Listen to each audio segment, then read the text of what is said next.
If your fear is that you will lose the deal, you don't have a deal yet anyway. And if you're going to lose a deal, it might as well be because you went all out. Understand this. When a lot of people are coming to the dealership, and we've asked and polled this out to thousands of customers, they have an internal self-talk and they say, you know what? I'm going out and I'm just looking. I'm not buying anything today.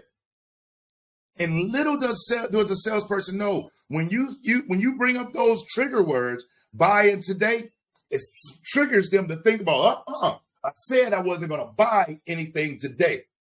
So now we're going to try to force them to go against their internal self-talk and buy today. No, they will resist you like the plague, okay? Because you're making them go against their own internal self-talk. And that's an uncomfortable feeling. And you know how people feel about salespeople, especially ones at the dealership. The last thing they want to do is have to admit to themselves or go home and tell somebody that they were forced to do something that they didn't want to do. They will even resist you. If you have the vehicle they want and the price point they want, they'll resist it strictly because we used the wrong verbiage. Thank you so much for checking out the video. If you haven't already, please hit that like button because it really helps the channel. And if you haven't already subscribed, hit the subscription and make sure that you click the notification bell so you'll be updated whenever I release new videos. Words have power. And in sales, everything you say has got to be intentionally leading you to the next step. When you're in greeting, you shouldn't be focused on closing the sale. Greeting, you should be focused on, if you're selling anything, selling them on the next step, which is sitting down and giving you the information and allowing you to qualify. And then from that, if you're going to sell them on anything, it's selling them on you and them working together to select the appropriate vehicle. And then next, as you can see, it's only selling them on the next step. So every word you say, you have to make sure that it is not counterproductive. So think about how many times you may have asked a customer a closed-end question, but then felt like they were being tight-lipped, when in reality, they did exactly what they were supposed to do. Gave us a one-word answer or a two-word answer or a three-word answer. So as opposed to closed-end question, you want to ask open-end questions. I just wanted to make sure that I addressed that. And if you look at all of the questions that we use here, to make sure you have all the information. So that way in the future, when you're ready, you can make the best decision. What exactly is it that you like to think about? Or, Mr. Customer, now this is where you kind of going into a little bit of a story and you're associating them so they don't feel alone. Others have felt the same way. So it's like, hey, Mr. Customer, hey, John, when somebody says that they want to think about it, it usually means that they're either not interested or they are interested, but not quite sure that they're ready to move forward. Which one of those is it could be for you?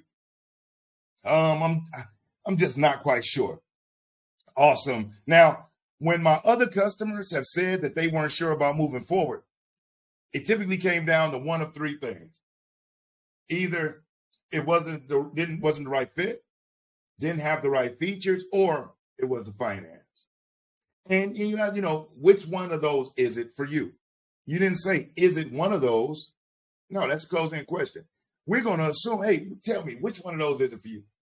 And if you sit back and be quiet and keep that pen in your hand, looking down at that sheet of paper, because you should be taking notes, looking down at that sheet of paper, like as if you're anticipating, expecting them to say something, a lot of times they will. They will. And you want to learn to use what's called layered questions. Well, when you ask the question and they give a response, there's another question you can ask to help them elaborate more. So let's just say, you say, which one of those is it for you?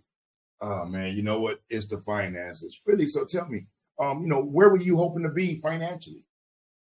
As opposed to saying, oh, okay, well, it's the finances. Well, let me see what I can do. No, where were you hoping to be financially? And when you say financially, what are you speaking of specifically? Is that the monthly budget or the price of the vehicle? You know what I mean? Get them to dig deep. And if your fear is that you will lose the deal, you don't have a deal yet anyway.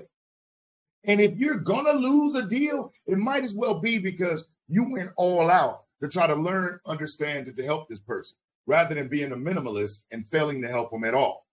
Okay, so don't be afraid to ask these questions. Think about this. These people are making a substantial investment. And salespeople feel like, I don't want to get too personal. I don't want to ask personal questions. Yes, you do. You want to know who's going to be riding in it. What's their name? You want to know if there's going to be little people in it. What's their names? What's their ages? What's their relation? Why?